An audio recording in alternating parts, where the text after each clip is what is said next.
It is a privilege to stand here right now and just a testament to what Habitat has done, not only for my family, but for all the families that have gone through this program. So thank you for that.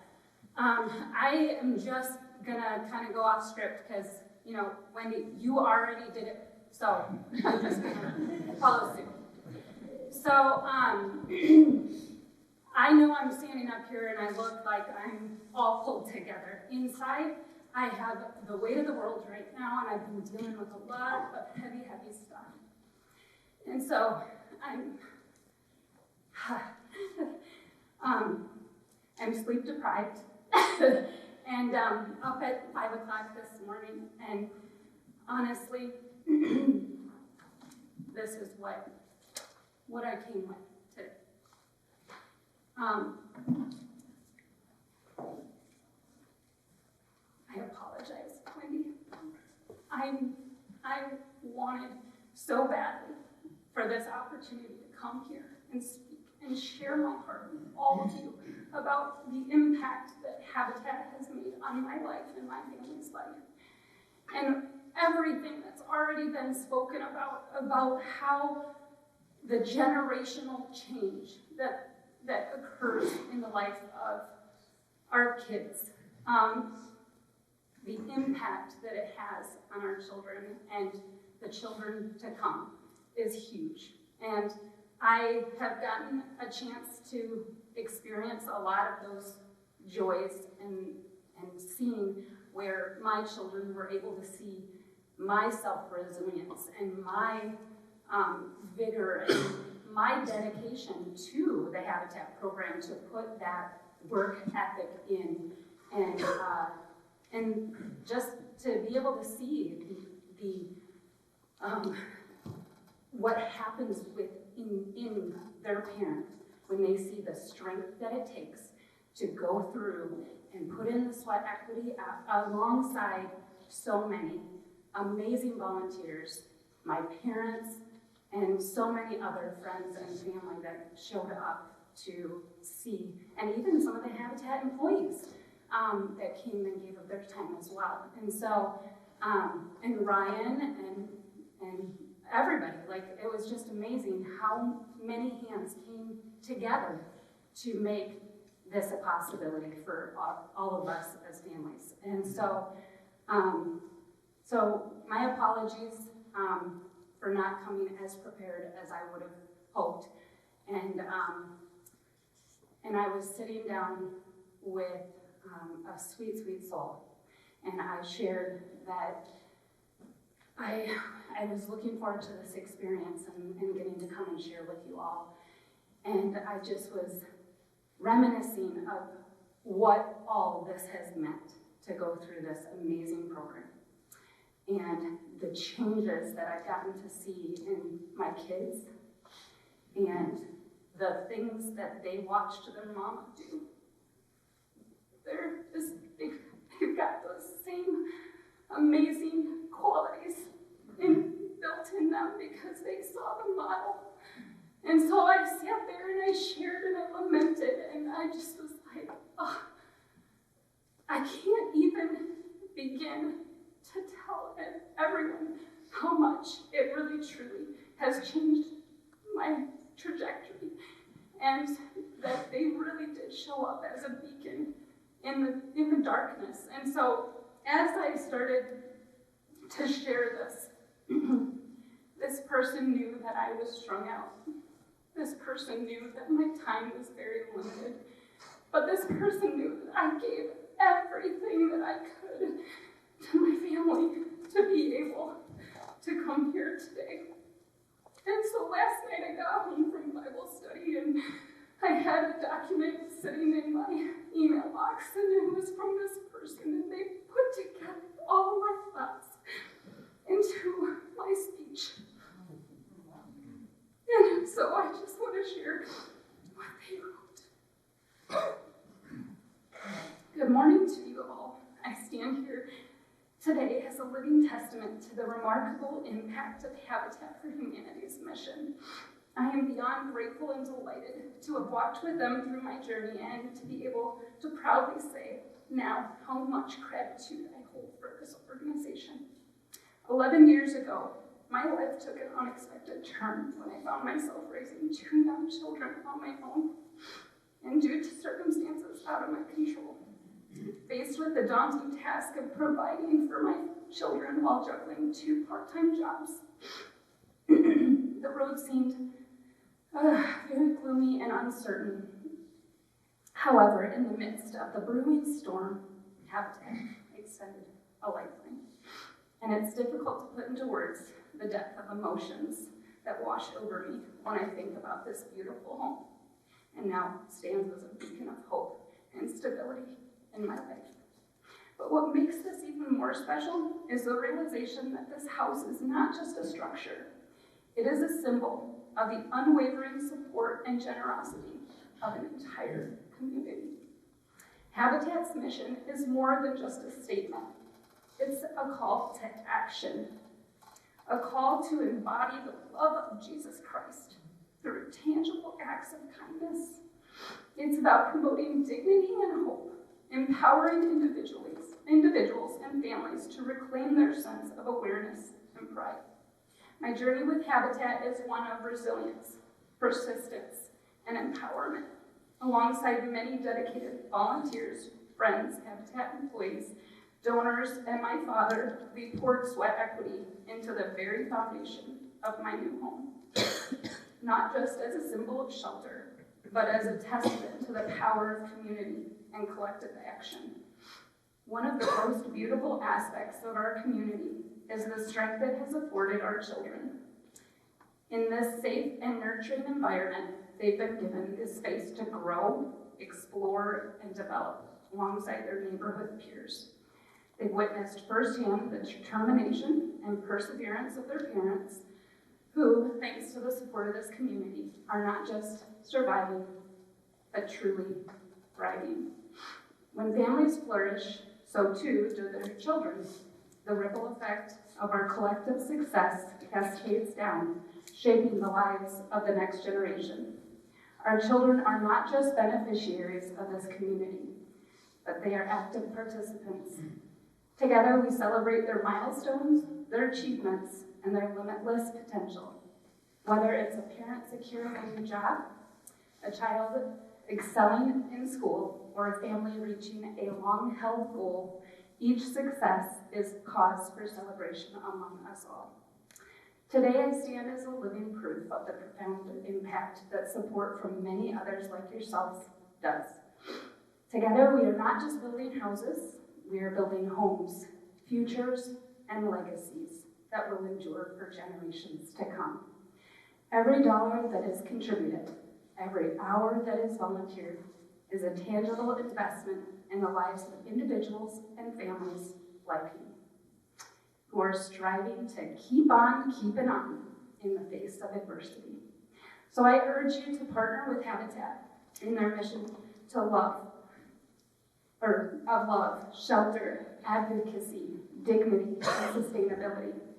Your contributions do more than just build houses, they build futures. Together, let us continue to put God's love into action, one home, one community, and one life at a time.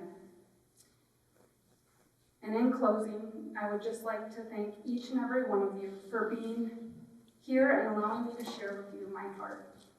Second, I shared about the ripple effect a minute ago.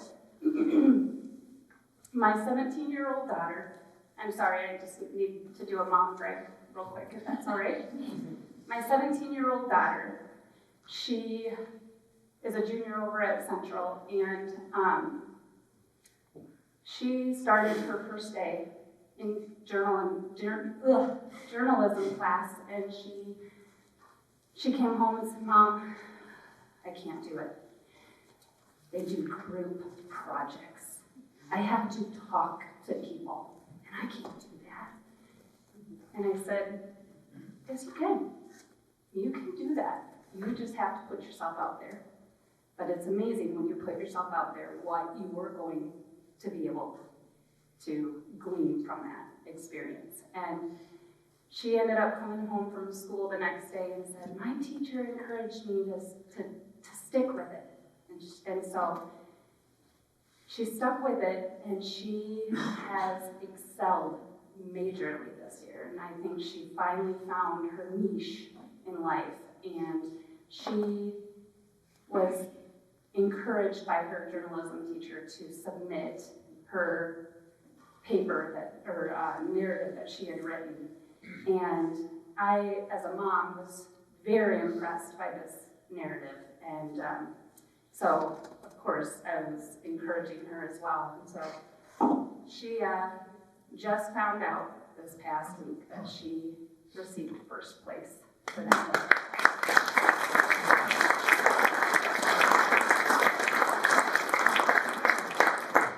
We'll be at the City Opera House on Tuesday getting to watch her get awarded a $1,500 scholarship.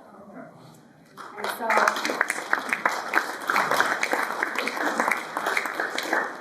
in closing, that is just a small little piece of what I've gotten to see as a parent. And she was the one that wrote my speech today. Now I would like to introduce Sarah. Sarah is a 2022 Habitat family member. She's in our Williamsburg Estate Development, and she's going to share her story with you all. Hello everyone, and thank you all for coming to this event. My name is Sarah, and I'm a single mom of 2 kids, 2 boys and a girl, ages 11, 13, and 15. We have been in our home since October 2022. Partnering with Habitat gave me an opportunity I didn't know if I would ever have. The chance to own a home for my kids, a stable, safe, beautiful place for them to call home. I spent a lot of years renting, moving my kids from place to place, each time getting a little better, but not yet where I was hoping and praying we would get to someday.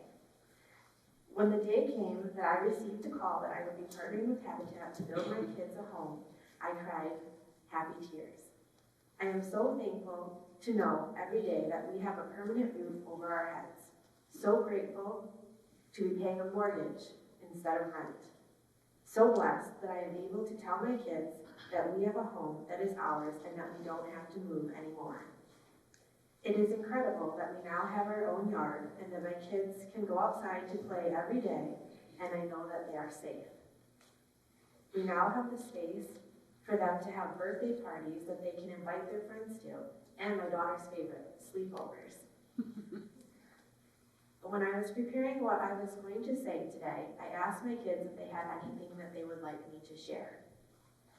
My youngest son said, I still owe him $5 for the copyright on a story that I shared the last time I spoke.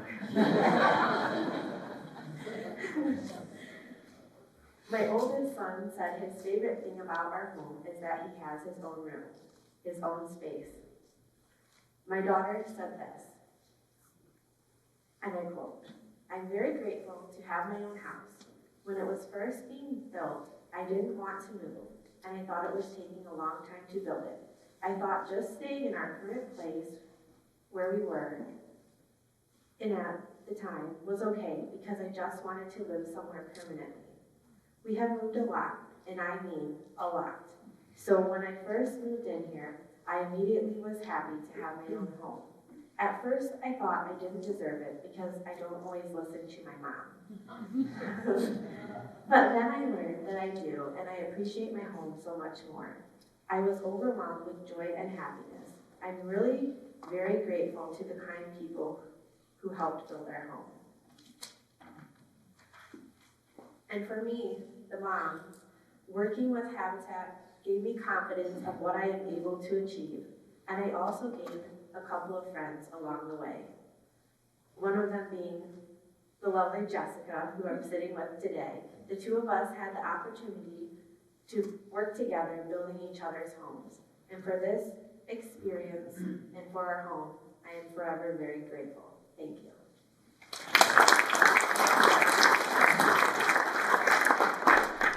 So there's 2 stories, you know, there's 6 more in Maple City and there's 47 more in the making. So today I'd like to introduce Ken Babcock. He's a fellow board member on our board of directors here at Habitat. He's going to come up and talk to you guys a little bit about the call for support and to make this, make 47 more of these stories a reality in our coming years.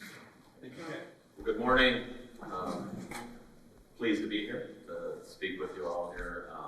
As you just heard these wonderful stories, I'm not sure how much I can offer after that, but I can offer a little bit of perspective. So if I look familiar to you, I am not just a board member here, I am the store director at the Traverse City Meijer. So obviously at that store, if you've been in there, you know it's busy.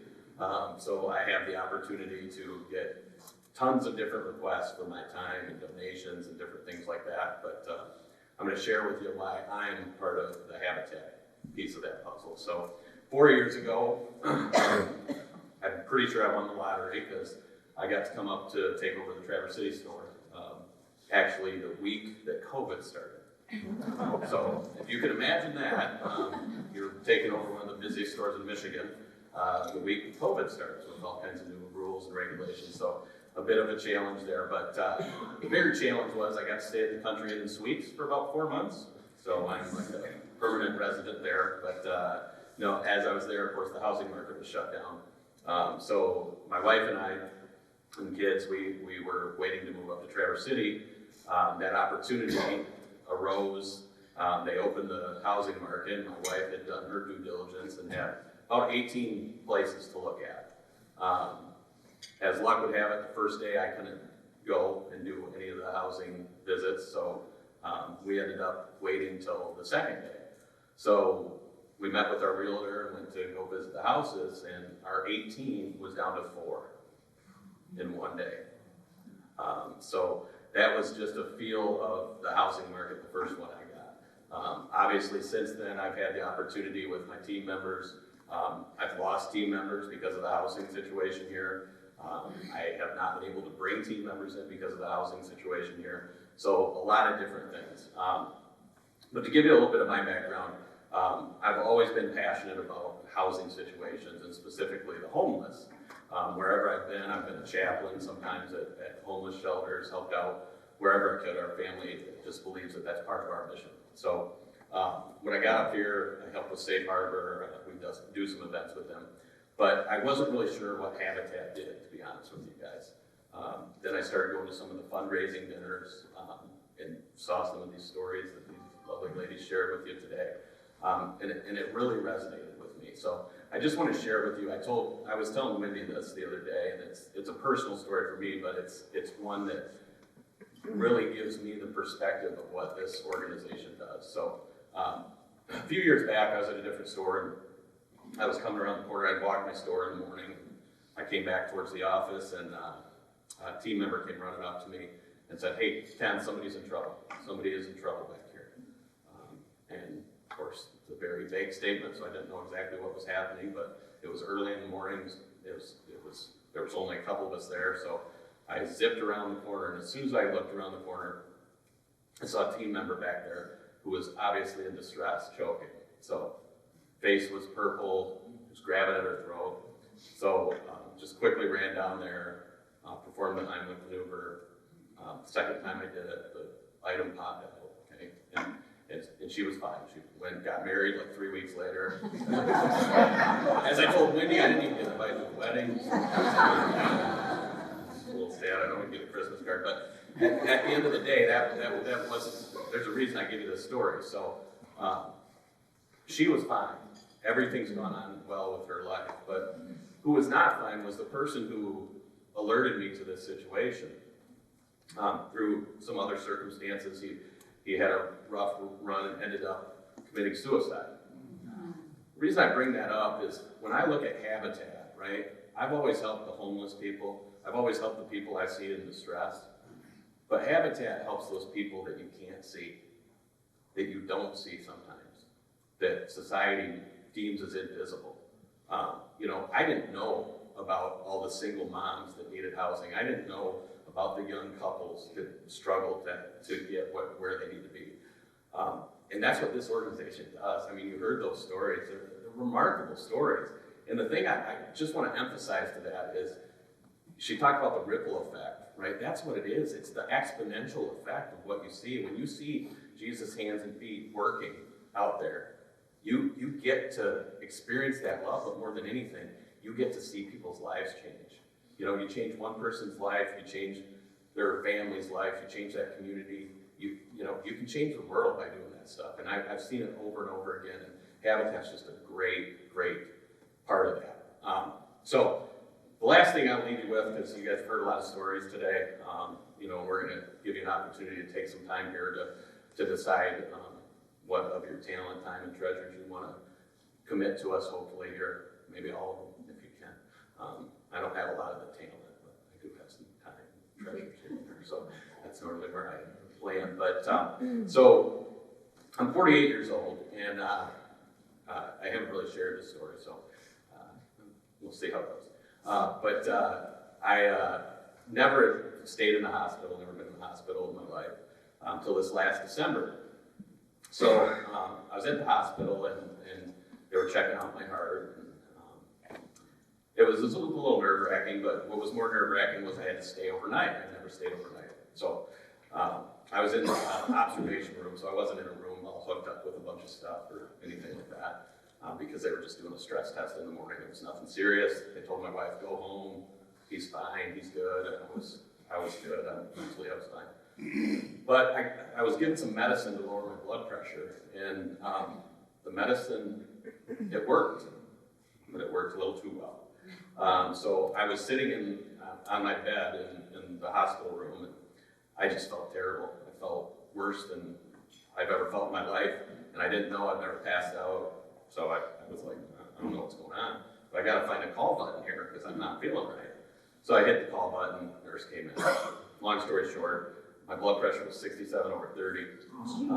And I was seeing, I didn't know what, but the end of whatever I had. And so for the next 2 hours, if you ever want 11 people in your room, just blood pressure 67/30, you get it quick. Anyway, all these folks come running in the room. For the next couple hours, I felt terrible. I didn't know what was going on. I couldn't get a hold of my wife at 1 in the morning, and I had another episode a little later where the blood pressure dropped similarly. But the whole thing, the whole time, I just kept thinking, have I done enough? Like, I know where I'm going when I pass away. I'm a firm believer in that, and I don't doubt that. But I was thinking of just the concept, have I done enough with my family? Have I showed them enough love? Have I showed them enough support? Have I showed them enough kindness? Have I showed them enough generosity? Thinking of the fruits of the Spirit, what have I done enough with them? So the one thing, obviously, spoiler alert, I'm okay, I'm here. But I will tell you, the one thing that has changed my thinking and concept is I really am about the what am I doing with my free time? What am I doing in those moments to demonstrate what my Savior wants me to demonstrate?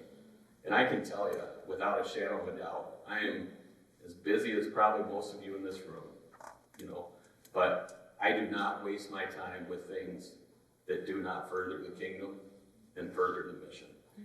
And what I'm proud of is that's what this organization does. So you've heard a lot of different things today. I have lots of stories I can tell up here, but at the end of this, one of my favorite kind of quotes that I use with my kids, and you can substitute with whatever you want there, but I always say preach the gospel, if necessary, use words. And we've used a lot of words today, but now is the time for action.